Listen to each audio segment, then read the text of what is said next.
बोझ। कविता अपने माता पिता की बहुत लाडली थी। 3 बड़े भाई बहनों की एक बहन थी। कोई भी चीज़ मांगने पर उसी वक्त सामने हाजिर हो जाती। पूरे घर में रौब था उसका। पूरे परिवार और नौकरों पर राजकुमारी की तरह हुक्म चलाती थी कविता। स्कूल में भी पूरा रौब था उसका। बड़े घर की लाडली जो थी वो। ऐसे ही उसने कॉलेज में दाखिला लिया। उसके ठाट बाट, बड़ी गाड़ी में आना जाना, हर दिन नया फैशन देखकर हर कोई उससे दोस्ती करना चाहता था। थोड़े ही दिनों में उसके बहुत से दोस्त बन गए। पूरे कॉलेज में उसकी अपनी ही एक पहचान थी। इन दिनों उसके घर एक रिश्ता आया। खानदानी लोग थे और पापा की पुरानी जान पहचान थी उनके साथ। कविता के साथ कोई ज़बरदस्ती नहीं थी, पर कविता ने फिर भी हाँ कर दी, क्योंकि वह अपने परिवार से बहुत प्यार करती थी। वह जानती थी कि वह लोग उसका अच्छा ही सोचेंगे। लड़के का नाम राज था। राज काफ़ी पढ़ा लिखा था और समझदार लड़का था। ससुराल वाले भी बहुत अच्छे थे। ससुराल में कविता की जगह वैसी थी जैसे कि मायके। कोई भी कार्य कविता की सलाह के बिना नहीं होता था।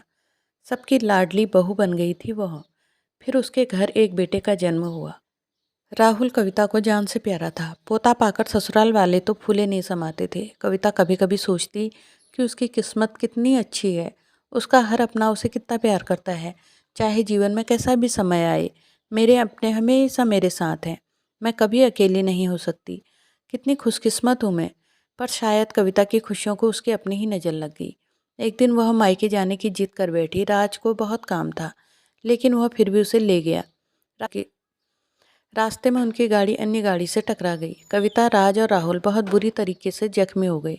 काफ़ी दिनों के इलाज के बाद राज और राहुल तो ठीक हो गए, लेकिन कविता पूरी तरह ठीक ना हो सकी। सर पर चोट लगने के कारण वह अपनी आंखों की रोशनी खो बैठी। अब कविता की किस्मत जैसे उल्टे पांव चलने लगी।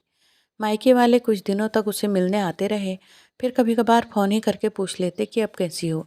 धीरे धीरे ये सिलसिला भी कम हो गया। ससुराल वालों की सहानुभूति भी कम होने लगी। घर में किसी को पास बैठने के लिए कहती तो जवाब मिलता कि काम बहुत है, अब तुम भी हाथ नहीं बटा सकती। राज भी चिड़चिड़ा हो गया था। बस राहुल ही था उसके साथ, जिसके साथ हंसते खेलते उसका वक्त गुजरता। एक दिन कविता के हाथ से कुछ सामान गिर गया, जिसकी वजह से राहुल को हल्की चोट लग गई। कविता की सास ससुर ने राहुल को उससे अलग कर दिया कि कहीं उसके न देखने की वजह से बच्चे को कोई नुकसान न हो जाए। कविता अंदर से टूट चुकी थी। एक दिन उसने सबके सामने मायके जाने की इच्छा रखी तो राज उसे तुरंत मायके छोड़ आया, जैसे कि वह भी यही चाहता था। लेकिन राहुल को उसके साथ नहीं भेजा गया।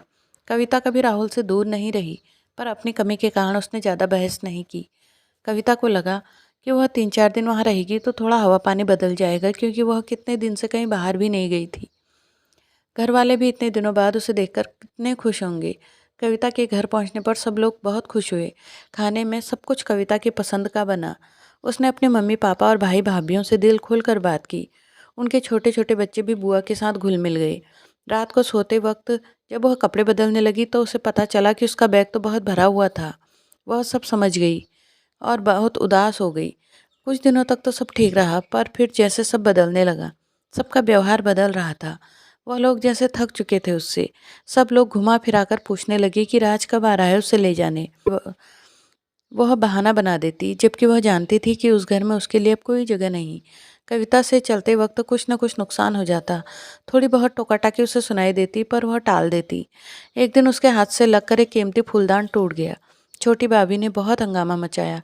कविता के माता पिता रोज रोज के झमेलों से तंग आ गए थे। उन्होंने राज को खुद से फ़ोन कर दिया। राज कविता को अपने घर ले गया। कविता को अपने परिवार वालों से ये उम्मीद न थी। जिस कविता के कहे बिना घर में एक पत्ता भी नहीं हिलता, उस घर के लिए अब वह बोझ बन चुकी थी। राज के साथ ससुराल आते वक्त वह बहुत खुश थी, क्योंकि वह अपने घर जा रही थी, अपने जिगर के टुकड़े राहुल के पास। परंतु यह खुशी भी कुछ पल की ही थी। सारा बंदोबस्त पहले ही किया हुआ था। कविता को सीधे ऊपर वाले कमरे में पहुंचा दिया गया। राहुल से दूर रहने की सख्त चेतावनी दी गई। एक काम वाली लता को उसकी जिम्मेदारी सौंपी गई, जो उसके खाने पहनने जैसी ज़रूरतों का ध्यान रखती।